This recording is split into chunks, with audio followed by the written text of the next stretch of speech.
চাঁদের পালকি চড়ে আসলো সবার ঘরে, আসলো খুশির ঈদ, বলো ঈদ মুবারক, ঈদ মুবারক, ঈদ মুবারক, ঈদ পড়েন, বলো ঈদ মুবারক, ঈদ মুবারক, ঈদ মুবারক, ঈদ। সুবহানাল্লাহ পড়েন। এই ক্যালেন্ডার দেখে দেখে যেমনি আমরা কাজ করি, তেমনি চাঁদ দেখে আমরা রোজা রাখি, চাঁদ দেখে আমরা ঈদ করি, চাঁদ দেখে শরীয়তের সব কার্যক্রমগুলো পরিচালনা করি। চিল্লা এখন ঠিক কিনা? এজন্য বিশ্বনবী বললেন সুমু লিরুইয়াতিহি ওয়া আফতিরু লিরুইয়াতিহি, চাঁদ দেখে তোমরা রোজা রাখো, আবার চাঁদ দেখে রোজা ভাঙো। চাঁদের পালকিতে চড়িয়ে ঈদকে আমাদের জন্য নাজিল করে কে? এজন্য আল্লাহ বললেন আশ-শামসু ওয়াল কামারু বিহুসবান, চাঁদ সূর্য তাদের নিয়ম মেনে চলে, এটা দেখে আমরা হিসাব করি। ওয়ান নাজমু ওয়াশ-শাজারু ইয়াসজুদান, বৃক্ষলতা তারকারাজি সব কিছু একটা সত্তারে সিজদা দেয়, তিনি কে? কিন্তু আমরা দেখি না। আমরা দেখি তারা যে আল্লাহরে সিজদা দিল, কে কে দেখছেন? গাছ যে আল্লাহকে সিজদা দেয়, কে কে দেখছেন? দেখি নাই, কারণ আমাদের ওই চোখ তো নাই। ওই চোখ থাকলে ঠিকই দেখা যেত, ঠিক কিনা? অস্ট্রেলিয়ায় একটা শহর আছে নাম সিডনি। কি নাম? সিডনিতে একটা জঙ্গল আছে, ওই জঙ্গলে একটা গাছ to the right sense of to the direction of কেবলা, কেবলামুখী হয়ে একটা গাছ মানুষের মতো রুকু করে আছে কেবলামুখী হয়ে। পত্রপত্রিকায় ক্যালেন্ডারের মধ্যে ছবিটা আছে না নাই? তার মানে গাছপালা আল্লাহকে সিজদা করে কি করে না? পাখিগুলো আল্লাহর জিকির করে কি করে না? নদীগুলো আল্লাহর তাসবিহ পড়ে কি পড়ে না? ওয়া ইম মিন শাইইন ইল্লা ইউসাব্বিহু বিহামদিহি ওয়ালাকিন লা তাফকাহুনা তাসবিহাহুম, আল্লাহ বললেন গোটা দুনিয়ায় যা তোমরা দেখতে পাও সব কিছু জিকির করে একজনের, তিনি কে?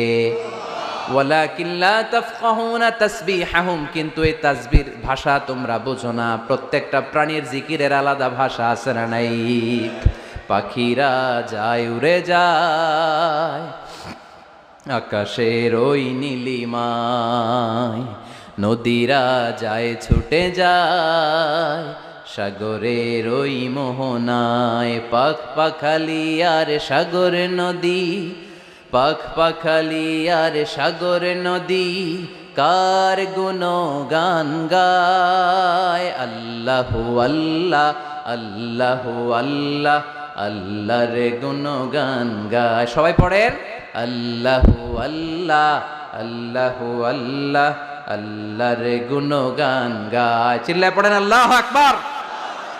তাহলে মহাবিশ্বে যা দেখা যায় সবগুলো জিকির করে একজনের, তিনি কে? সবকিছু সেজদা করে একজনকে, তিনি কে? এই সেজদার জন্য কিয়ামতের দিন আল্লাহ আমাদেরকে আদেশ দিবে, বলবেন সেজদা দে, সেজদা দিয়ে আমারে দেখা। আপনারা ওঠা বসা শুরু করলেন কেন? আসরের সালাত আমরা পড়বো না, 4টায় আজান হবে, তো এখনো তো আমার ঘড়িতে 10 মিনিট বাকি, উঠলেন কেন? হ্যাঁ, বিশৃঙ্খলায় খুব শ্রেষ্ঠ আপনারা। বসেন বসেন, 3:45 না? আজকের এই প্রোগ্রামের জন্য 4টায় দেয়া হবে, আমাকে বলা হবে। জি ইনশাল্লাহ, আর 10 মিনিট বসেন।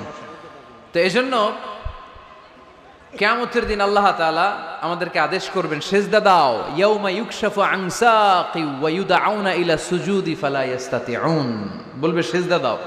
আমরা যারা সেজদা দিয়েছি, আমরা আল্লাহু আকবার বলে সেজদা দিয়ে আল্লাহর দেখায় দেব, কোন সুবহানাল্লাহ।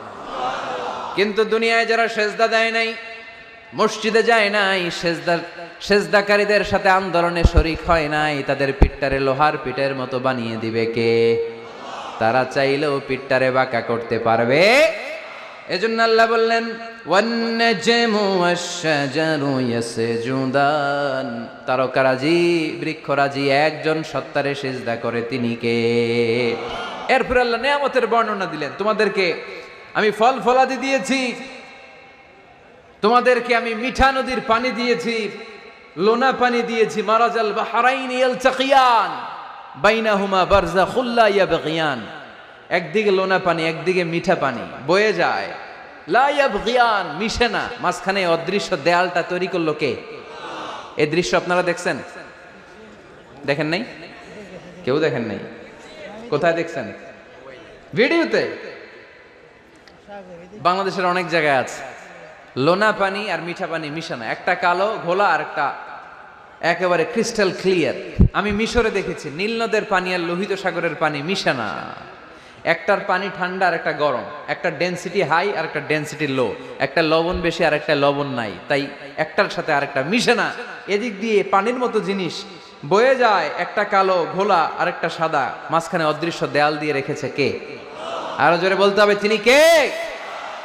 এরপর রাব্বুল আলামিন আমাদের বিবেকটাকে নাড়া দিয়ে আখিরাতের কথা স্মরণ করিয়ে দিয়ে বললেন, কুল্লু মান আলাইহা ফান ওয়া ইয়াবকা ওয়াজহু রাব্বিকা যুল জালালি ওয়াল ইকরাম। পড়েন, কুল্লু মান আলাইহা ফান ওয়া ইয়াবকা ওয়াজহু রাব্বিকা যুল জালালি ওয়াল ইকরাম فبأي آلاء ربكما تكذبان। পড়েন সুবহানাল্লাহ। আল্লাহ বললেন, মহাবিশ্বে যা দেখতে পাও সব শেষ হয়ে যাবে, যা দেখা যায় সব ধ্বংস হয়ে যাবে একজন সত্তা ছাড়া। চিল্লায়া বলেন, তিনি কে? আমরা চিরকাল থাকার জন্য পৃথিবীতে আসছি না? কে কে আজীবন বাঁচবেন? হাত তোলেন তো। বাঁচবো কেউ? আমরা কেউ বাঁচবে? বেঁচে থাকবে একজন সত্তা, তিনি কে? তিনি অব্যয়, তিনি অক্ষয়, তার লয় নাই, তার কোনো ক্ষয় নাই, তিনি সদা জাগ্রত, সদা সজাগ, তিনি হচ্ছেন আল্লাহ রব্বুল ইজ্জত। চিল্লায় কোন ঠিক কিনা? সবাই মরে যাবো আমরা, সবাই, কেউ থাকবো না। এই পৃথিবী থাকার জায়গা নয়। কিয়ামতের সময় আল্লাহ তাআলা মালাকুল মাউতকে বলবেন, সবার রূহ কবজ করে ফেলো, সবার, কেউ থাকবে না, সবার রূহ কবজ হয়ে যাবে। আল্লাহ মালাকুল মাউতকে বলবেন, মালাকুল মাউত কি অবস্থা? বলবে সব শেষ। মাইয়াবকা, কে বাকি? মালাকুল মাউত বলবে জিনেরা বাকি, যাদেরকে দেখা যায় না। আল্লাহ বলবেন জিনদেরকেও শেষ করে ফেলো, রুহু কবজ করো। মালাকুল মাউত আজরাইল জিনদের রুহু কবজ করবে। আল্লাহ এবার জিজ্ঞেস করবে, ইয়া মালাকাল মাউত আখবিরনি মাইয়াবকা, এবার বলো আর কে বাকি? মালাকুল মাউত বলবে, আল্লাহ মানুষগুলো সব শেষ, জিনগুলাও শেষ, এবার বাকি ইবলিশ শয়তান, ইবলিশরেও শেষ করো, ইবলিশও শেষ। আল্লাহ আবার জিজ্ঞেস করবেন, ইয়া মালাকাল মাউতি মাইয়াবকা, আর কে বেঁচে আছে বলো? মালাকুল মাউত বলবে, আল্লাহ আপনার কথা অনুযায়ী পৃথিবীর সব মানুষের রুহু কবজ করলাম, সব জিনদের রুহু কবজ করলাম, ইবলিসের রুহু কবজ করলাম, এখন আছে শুধু ফেরেশতারা। আছে কারা? যাও ফেরেশতাদের রুহু কবজ করো, ফেরেশতাদের রুহু কবজ হয়ে যাবে। এবার আল্লাহ জিজ্ঞেস করবেন, ইয়া মালাকাল মাউত আখবিরনি মাইয়াবকা। মালাকুল মাউত বলবে, আল্লাহ আপনার কথা মতো ধরে ধরে সব শেষ, ফেরেশতাও শেষ, 4 জন ছাড়া। কয়জন ছাড়া? জোরে বলেন, কয়জন ছাড়া? ইসরাফিল, জিব্রাইল, মিকাইল, আজরাইল। আল্লাহ এই 4 জন আমরা বাকি। আল্লাহ বলবে, যাও ইযহাব ইনতালিক ইলা জিবরিল ওয়াকবাদ রূহ